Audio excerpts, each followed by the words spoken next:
అయితే మీరు చూసుకుంటే మీ కెరీర్ని కనుక చూసుకుంటే రచయిత నుంచి నటుడయ్యారు, దర్శకుడయ్యారు, ఇవన్నీ చేశారు. మళ్ళీ ఈ మధ్య వచ్చేటప్పుడు ఒక చిన్న ట్విస్ట్ ఇచ్చారు. ఒక డబ్బింగ్ సినిమాకి రచయితగా మళ్ళీ అది అది అవతారం ఎత్తారు మళ్ళీ. అంటే అది డబ్బింగ్గా మామూలు అయితే దానికి ఒక చాలా నేపథ్యం ఉంది. తమాషా పొన్నియిన్ సెల్వన్ గురించి మనం అదే అర్థమైంది. పొన్నియిన్ సెల్వన్ ఒక క్లాసిక్. నాకు చెన్నైలో స్రవంతి మూవీస్ అనేది మా మా మా మాతృ సంస్థ. నా మాతృ సంస్థ మన సీతారామ శాస్త్రి కూడా. ఇద్దరం రాత్రులు ఎన్నో వందల రాత్రులు గడిపేసాం అక్కడ రవికిషోర్ గారి ఆఫీస్లో. అయితే ఈ ఆఫీస్ ఎవరిదంటే ఈ బిల్డింగ్ సుహాసిని. ఓకే, సుహాసిని గారికి మేము చాలా సినిమాలు, నేను రచయితగా గౌతమి అట్లా చాలా సినిమా దాదాపు 30-40 సినిమా రచయిత అయితేనేమి యాక్టర్ అయితేనేమి అట్లా బాగా అసోసియేషన్ ఉంది. సుహాసిని గారి మ్యారేజ్ పెళ్లి జరుగుతున్నప్పుడు నిజానికి మేము గౌతమిలో రాజమండ్రిలో ఉన్నాం. అంటే ఇంకా నెక్స్ట్ వీక్ అమ్మాయి మ్యారేజ్. సుహాసిని గారు గౌతమి అనే సినిమాలో క్రాంతి కుమార్ గారు డైరెక్షన్లో నేను యాక్టర్ని రైటర్ని ఆ సినిమాకి. రైట్. అప్పట్లో ఈ వాయుదూత అనే విమానాలు ఉండేవి చిన్నవి, అంటే లో లెవెల్లో వెళ్ళేవి. ఇక పెళ్ళయింది, ప్యాకప్ చెప్పి ఇంకా వాళ్ళు ఏదో షూటింగ్ చేసుకుంటున్నారు, నేను వెళ్ళాలి. నేను అమ్మాయి కలిసి వాయుదూతలో ప్రయాణం చేశాం. అప్పుడు ఫస్ట్ టైం ఆ అమ్మాయి చెప్పింది, నేను మణిరత్నం గారిని పెళ్లి చేసుకుంటున్నాం అంటే చాలా సంతోషించా. అయిపోయింది. పెళ్ళి అయిన తర్వాత అప్పుడప్పుడు మన సుహాసిని ఇంటికి, అంటే స్రవంతి మూవీస్ ఆఫీస్కి మణిరత్నం గారు వచ్చేవారు. ఆ పరిచయంతో నాయకుడు అనే సినిమా డబ్ చేశారు స్రవంతి మూవీస్. పెద్ద హిట్ అది. అవును, నాయకుడు. అప్పుడు నాకు పర్సనల్గా పరిచయం ఇది మణిరత్నం. సరే, సుహాసిని ముందే పరిచయం, మణిరత్నం అప్పుడు పరిచయం. ఈ క్రమం జరుగుతుండగా మణిరత్నం ఒక్కొక్క సినిమా అలా అలా పైకి వెళ్ళిపోయి అసలు ఇంటర్నేషనల్ స్థాయి క్లాసిక్ డైరెక్టర్, కమర్షియల్ క్లాసిక్. అసలు ఆ బ్లెండ్ అద్భుతం. అంటే ఒక మంచి సినిమా డబ్బులు వస్తాయి, అదే కదా ఎవరికి చేసినా. డబ్బులు వచ్చే సినిమాకి బాగుండదు, లేదా మంచి సినిమాకి డబ్బులు రావు, ఇట్లాంటి ఇవన్నీ చేరిపేశాడు ఆయన చేరిపేశాడు. అవును. నాకు ఒకసారి అందరిలాగే నేను ఆయన అభిమాని అయ్యా. అప్పుడు నా దగ్గర జనార్దన్ మాస్టర్ అసిస్టెంట్. ఓకే. నేను దయామేడ్ అనే సినిమా కోసం హైదరాబాద్ వచ్చాను. విజయచంద్ర గారి. నాకు అప్పుడు ఈ ఫోన్ గొడవలే, వెంటనే ఫోన్ లేవుగా. సాయంత్రం ఇంటికి వచ్చి హోటల్ రూమ్లో వచ్చిన తర్వాతే ఫోన్ చేయాలి ఎవడైనా. చేసాడు రాగానే. ఏమిటాయంటే, సార్ మణిరత్నం వాళ్ళ ఆఫీస్ నుంచి కారు వచ్చింది సార్ మనకి. ఏంటయ్యా, ఏదో వేషం అంట, మీరు రావాలంటే. నిన్ననే కదా నేను వచ్చింది, ఈ 4-5 రోజులు ఉంటుంది షూటింగు, వెంటనే ఫ్లైట్ ఏమంటే వేసే అంత కష్టం కదా, మనకు అంత పాపులర్ ఏం కాదు. అరే సార్ ఎట్లా, వాడు టెన్షన్ పడిపోతున్నాడు, ఎక్కడ మిస్ అయిపోతుంది, అంతే కదా. అప్పుడు మనం రాకపోతే మన కోసం వెయిట్ చేయరు కదా. అలాగా మళ్ళా 2-3 సార్లు 3 రోజుల తర్వాత మళ్ళా నాకు తెలిసి నేను అప్పుడు రాళ్ళపల్లి గారి ఇంట్లో ఉంటుండేవాడిని. ఓకే. చెన్నైలో నేనే అసిస్టెంట్ని, నాకు వీడియో అసిస్టెంట్, అందరినీ పోషించేవాడు మా గురువు. రాళ్ళపల్లి గారి నుంచి తెలియదే ఉంది కదా. ఆయన ఒక ఇల్లు సత్రం, ఆయన సత్రం, గొప్ప మనసు. నేను నన్ను భోజనానికి పిలిచే టైంకి నువ్వు వీడోడు రావయా దా అని అట్లా పాపం. సో అలాంటి టైంలో 4వ రోజు నేను వెళ్ళాను. ఫోన్ చేస్తే వాళ్ళు కారు పంపారు, వెళ్ళా. సరే, అంతకుముందే పరిచయం కాబట్టి మణిరత్నంగా లోపలికి పిలిచి కథ మొత్తం 10 నిమిషాల్లో చెప్పాడు. ఒక భారతం బేస్డ్ కథ ఇది. రజనీకాంత్ సినిమా అండి, దళపతి. నేను అసలు నాకేం వినపట్ల, ఇందులో మంచి వేషం, సారా కాంట్రాక్టర్ వేషం. సరే, సంతోష్ శివనప్పుడు అతను అక్కడికి వచ్చి స్టిల్స్ తీస్తున్నాడు. ఈవెన్ కెమెరామెన్ కానీ. అవును.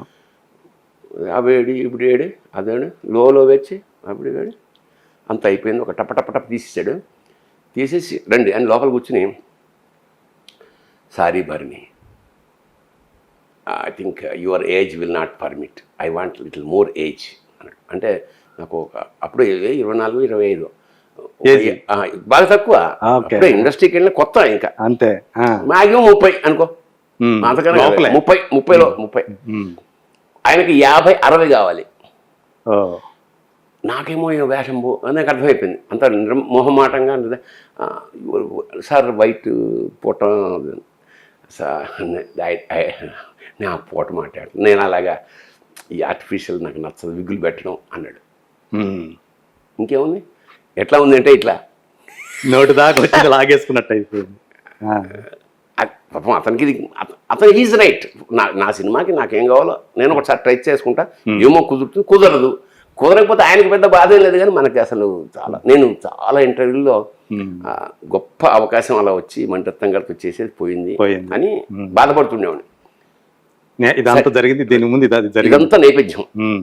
సడన్గా ఆచార్య సినిమా అంతా అయిపోయాక ఒక బిట్ సీన్ మాకును చిరంజీవి గారికి జరుగుతుంది.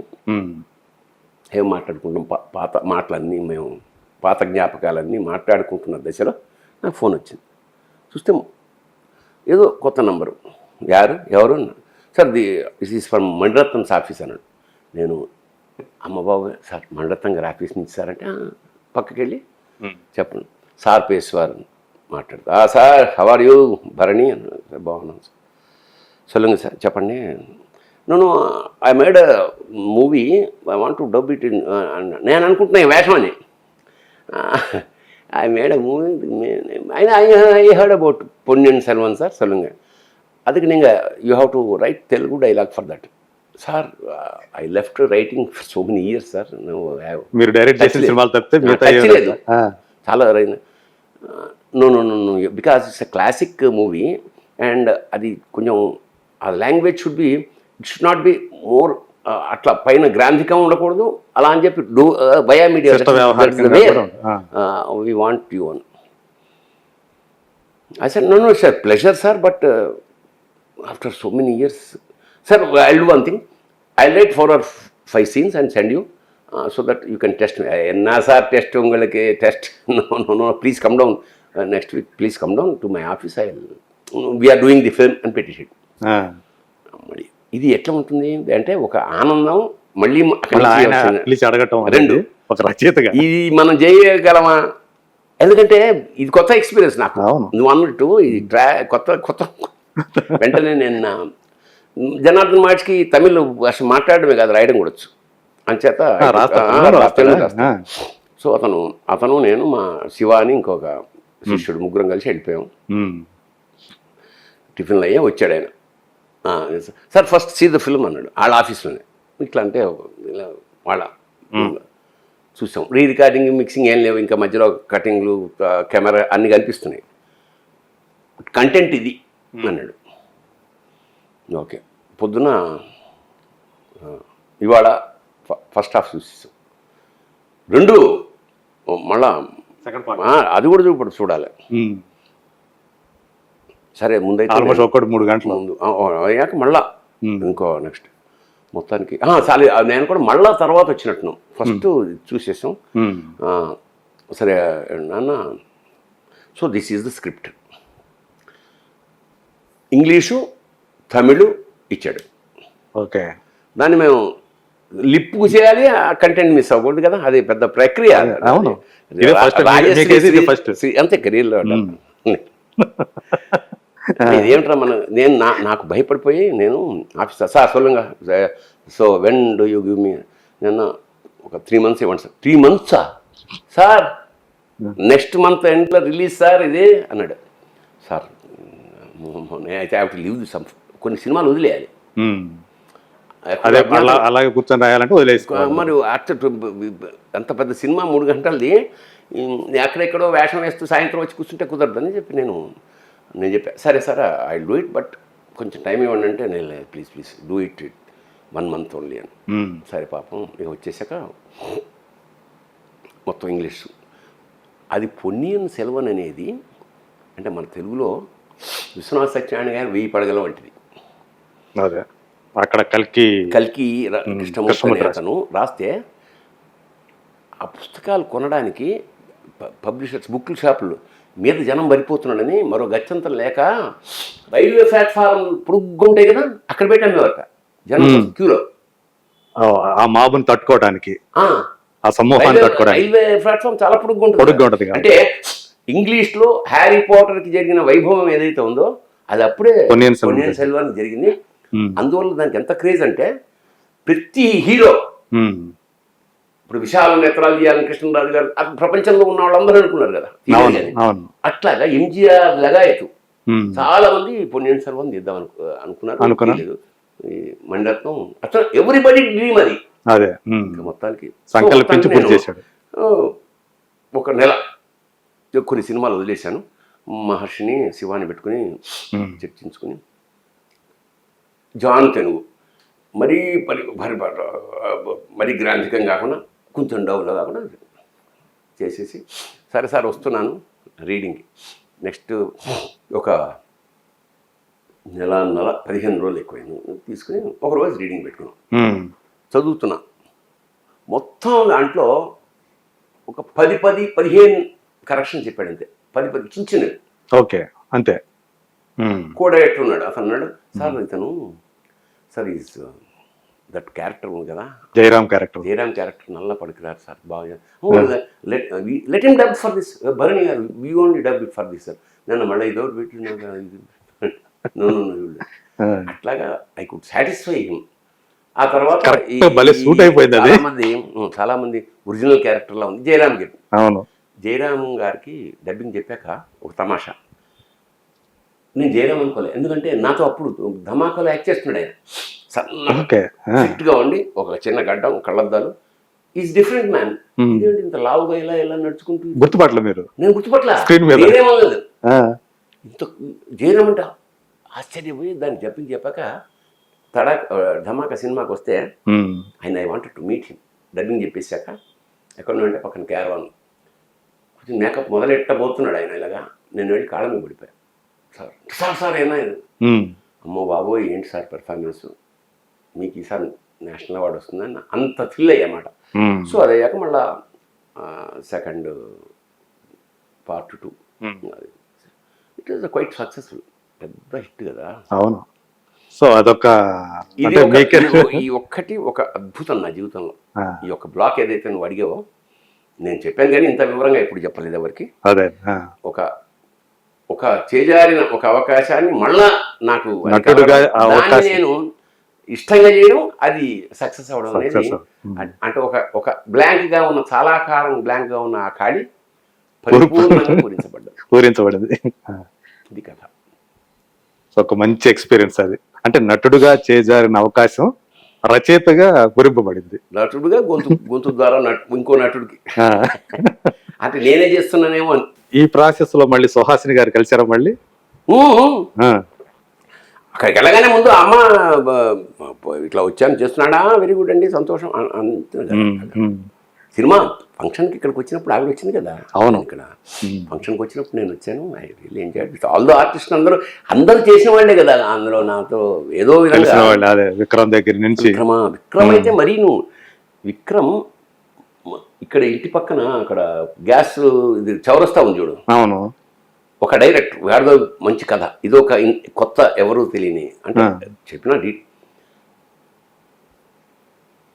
ఆడి పేరు గుర్తులేదు కానీ ఒక డైరెక్టర్ అతను ఒక ప్రొడ్యూసర్. ఆ ప్రొడ్యూసర్ నాకు మిత్రుడు. ఇతను నాకు తెలుసు. ప్రొడ్యూసర్ అయితే నాకు బాగా ఫ్రెండ్. అప్పట్లో దాదాపు 20 ఏళ్ల క్రితం సంగతి. శివపుత్రుడు కన్నా 5 ఏళ్ల ముందు అనుకో. ఓకే. వాడు ఏమన్నా ప్రొడ్యూసర్ దగ్గరికి వచ్చి ఇట్లా ఫలానా వాడు కథ చెప్తున్నాడే రా, ఆ కథ నువ్వు కూడా విను, నువ్వు ఓకే అంటే సినిమా తీస్తా, లేకపోతే చేయను. మొన్న నాకు ఇది ఇలా పెట్టేవంటే అంటే లేదు మరి నాకు పెద్ద ఐడియా లేదు సినిమా ఇండస్ట్రీ. సరే అని వెళ్ళి కథ బాలే వాడు ముందేం చెప్పలేదు కానీ అంతా అయ్యాక ఏంటది మొత్తం పోతాయి డబ్బులు. నా బాత నా మిత్రుడు అండి, నువ్వు నా ప్రొడ్యూసర్, నువ్వు ₹1 కోటి దాని మీద పెడుతున్నావు, నాకు తెలుసు అది పెడితే పోతుందని. ఏం చెప్పాలి నేను? అంతే కదా. అతను శ్రేయస్ కోరేవాడు అయితే చెప్పేశారు కదా. 32 కాదు కోటి అదే అప్పట్లో. వెంటనే కష్టం, ఈ కథ కష్టం. అతను ఇంతకన్నా అద్భుతం కథ చేస్తే ఓకేమో, ఈ కథ కష్టం కట్ చేస్తే అదే మాట అతను చెప్పేశాడు. చెప్పేటప్పుడు సహజంగానే వాడిని నేను పెట్టాంటే భరణి నచ్చలేదు కాబట్టి తీయట్లేదు అనేది చెప్పుంటాడుగా. అంతే అదే. అతను నాకు ఉత్తరం ఏం రాశాడంటే, విక్రమ్ విక్రమ్ కాదు, డైరెక్టర్, ఎవరో కొత్త డైరెక్టర్ ఈ సినిమా, ఎవడో డైరెక్టర్, ఈ పేరు. అతను నాకు ఏముత్తరం రాశాడు, నా జీవితాన్ని సర్వనాశనం చేసేసిన తనికెళ్ళ భరణి గారికి అంటూ మొదలెట్టాడు అసలు. నా నోటి కాడికి వచ్చిన కోడి తీసేశారా, అది ఇది మీ శాపనార్థాలు అవన్నీ. నేను ఆత్మకు ఒకటే చెప్పుకున్నా, నువ్వు తీస్తావు, ఆడదు, ఇద్దరికి నష్టం. ఇప్పుడు ఒకటికి లాభం, ఇంకొకరికి నీకు నష్టమే కదా. సినిమా ఆడకపోతే నిన్నెవరు పెట్టుకుంటాడు? అంటే నీ ఫ్రెండ్ రెండోది ఇతన్ని కూడా ఒక విధంగా కాపాడి, చెత్త సినిమా తీయకండి, ఇంకో మంచి సినిమా చేసుకోవాలి. సో కొన్నాళ్ళు అతను చాలా బాగా సరిగ్గా ఒక బాధ, నేను ఇంతకంటే పడినా అంతకన్నా 100 రెట్లు పడి ఉంటాడు. అంటే డైరెక్టర్ అది అయిపోయింది. మళ్ళా వాడే ఆ డైరెక్టరే రియలైజ్ అయ్యి, లేదు సార్ అప్పుడు తప్పు, చెత్త కథ, అందువల్ల మీరు అన్నారు కదా, ఓకే ఈసారి ఇంకొక మంచి కథ తెచ్చా, ఈసారి నన్ను ప్రొడ్యూసర్ కాదు, ఆల్రెడీ సినిమా తీస్తున్నాడు, మీరు వేషం వేయాలి. నేను ఎందుకనే, నేను యాక్టర్ తప్పకుండా. సరిగ్గా ఇక్కడే మన ఇంటికి వాకబుల్ రోడ్డు మీద గణపతి కాంప్లెక్స్ కి యువతల షూటింగ్. ఏం చెప్పాడంటే, సార్ నేను కుర్రాళ్ళతో తీస్తుంటాను సార్, మీరు లంచ్ టైమా ఇక్కడే కదా, మీరు భోజనం చేసి మీరు ఆరాంసే రండి అన్నాడు. నేను వచ్చా. ఈ 4 కుర్రాళ్ళు ఒకడు ఈ మన విక్రమ్ కొంచెం విక్రమ్తో ఇంకో సినిమా చేశారు 9 నెలలు, సౌందర్య. అట్లా విక్రమ్ ఒక చిన్న స్థాయి నటుడు ఆ టైంలో, ఒక జూనియర్ ఆర్టిస్టే అనుకో, 4గురిలో ఒకడు. అందులో సౌందర్య ప్రధాన పాత్ర, ఈరోడు ఓ డమ్మి మొగుడు. అయిపోయింది. మీరు చెప్పిన దర్శకుడు నటుడు కూడా నటుడుగా. కొన్నాళ్ళకి ఈ సినిమా ఆడలేదు, అసలు అవ్వలేదు, వాడు చచ్చిపోయాడు, సూసైడ్ చేసి చచ్చిపోయాడు. డైరెక్టరా? బాత్రూమ్ గడిగే యాసిడ్ ఉంటుంది కదా, అది తాగేసి. ఓకే, బాధపడ్డా, ఏం చేయగలం, అయిపోయింది. ఎప్పుడు ఆ టైంలో అదే ఆ సినిమా మేము చేసిన సినిమా రిలీజ్ అవ్వలే, అదే పూర్తి కాలేనే పోయాడు, అది తెలిసిపోయింది అందరికి. అయ్యో అనుకున్నాం, బాధపడ్డాం, అయిపోయింది. ఒక 10 ఏళ్ల తర్వాత, ఒక 5 ఏళ్ళ 10 ఏళ్ల తర్వాత 10 ఏళ్ళ 7 ఏళ్ళు ఎంతో శివపుత్రుడు, అది ఎక్కడ శివపుత్రుడు కాదు, శివపుత్రుడికి నేషనల్ అవార్డు వచ్చేసింది, అప్పటికి వచ్చేసింది. అందరూ అంటున్న టైంలో నేను సాంబా సినిమా కోసం కారైకుడి వెళ్ళాం, మన జూనియర్ ఎన్టీఆర్ సాంబా. అక్కడ ఉన్న పెద్ద హోటల్ ఒకటే, అందులో మనకు రూమ్ ఇచ్చారు. కింద విక్రము వేరే సినిమా కోసం వచ్చాడని తెలిసింది. మనకు పరిచయం కదా, వెంటనే ఫోన్ చేసి ఐ వాంట్ టు మీట్ అని చెప్తే, జిమ్లో ఉన్నాడు. తర్వాత 1 గంట తర్వాత రమ్మన్నాడు. నేను వెళ్ళా, చాలా కావాలించుకుని, నేను very great, I have seen this film, చాలా నేను చూశాను ఈ సినిమా, తెలుగు చక్కగా బాగా మాట్లాడతాడు. అయ్యో చాలా సంతోషం సార్ మీరు రావడం, నిన్న జూనియర్ ఎన్టీఆర్ సినిమా కోసం వచ్చాను, ఇలా సో అప్పుడు చేశాం కదా, ఇప్పుడు చేశాం. అతను మాట అన్నాడు, అవును సార్, ఒక చిన్న ఇది ఇన్ఫర్మేషన్, ఆ సినిమా చేసి 5 years దాటేసింది కదా, అది సినిమా ఆగిపోయిందని నాకు తెలిసింది, కెన్ వీ హెల్ప్, ఇప్పుడు నేనేమన్నా హెల్ప్ చేయను అతనికి, ఆ డైరెక్టర్కి. సార్ ఆ డైరెక్టరే పోయాడు సార్ అని చెప్పా. విక్రమ్ యొక్క గొప్పతనం చెప్పండి, అది గుర్తుపెట్టుకుని మనం ఏమైనా హెల్ప్, ఆర్థికంగా ఇప్పుడు బాగున్నా కదా, నేనేమైనా హెల్ప్ చేస్తే ఆ డైరెక్టర్కి ఏమన్నా మళ్ళీ ఆ సినిమా బయటకు వస్తుందా, ఆ లైఫ్ ఏమన్నా అంటే అసలు లైఫే లేదు సార్, వాడు డైరెక్టర్ పోయాడంటే బాధపడ్డాడు అన్నమాట. అట్లా అదొక ఎపిసోడ్. సో అతను మంచి మనసు కాదు, ఎలాంటి మంచి మనసు తెలిసింది మీకు కూడా? అదే చాలా సాత్వికుడు, మంచి హెల్పింగ్ నేచర్. ఈ మాట అనరు కదా ఎవరైనా. అవును, అవసరం లేదు కదా యాక్చువల్గా. పైగా అయిపోయింది ఎప్పుడో, పైగా అందులో తన చిన్న వేషమే, సోలో హీరో కూడా కాదు, చిచ్చి 4గురిలో ఒకడు, ఒక విధమైన జూనియర్ ఆర్టిస్ట్ అండి. అలాంటిది నేషనల్ అవార్డు వచ్చిన తర్వాత ఈ మాట మనం ఏమైనా హెల్ప్ చేసి ఆ సినిమాని బయటపడేస్తే డైరెక్టర్కి ఏమైనా ఉపయోగమా? అది మంచి హృదయం అది. సో మళ్ళీ ఆ చక్రం అలా తిరిగి పొన్నియిన్ సెల్వన్కి ఒక రైటర్గా వచ్చినప్పుడు అది నేను ఈ ఈ ఈ సంగతి చెప్పాను కానీ పాపం ఏదో ఇస్తా గుర్తు తెచ్చుకుని ఇట్లా కలిసినప్పుడు చెప్పానేమో అతని కళ్ళలో నీళ్ళు తిరిగి వేదిక ముందు కూర్చున్నాడు. Okay. It's nice great experience అండి. మహానుభావుడు అంటే ప్రతిభ ఒకటి, పేరు వచ్చేసింది, డబ్బులు వచ్చేసినా కూడా అహంకారాన్ని అండర్ ప్లే చేయడం అనేది అంటే తెలియకుండా వచ్చేస్తుంటుంది. నన్ను నేషనల్ అవార్డు వచ్చేసింది అంటే ఇంకా కొమ్ములు మొలిచేస్తుంటాయి ఎట్లా. అసలు అలా ఉండడం అనేది గొప్ప విషయం కదా అంటున్నాను. అవి నేర్చుకోవాలి మనం. అంటే హంబుల్నెస్ అనేది చాలా చాలా గొప్పగా అనిపించింది నాకు. కొంతమంది ప్రాక్టీస్తో వస్తుంది, కొంతమందికి జీన్స్లోనే రావచ్చు. అది ఎంత ఎదిగినా ఒదిగి ఉండటం అనే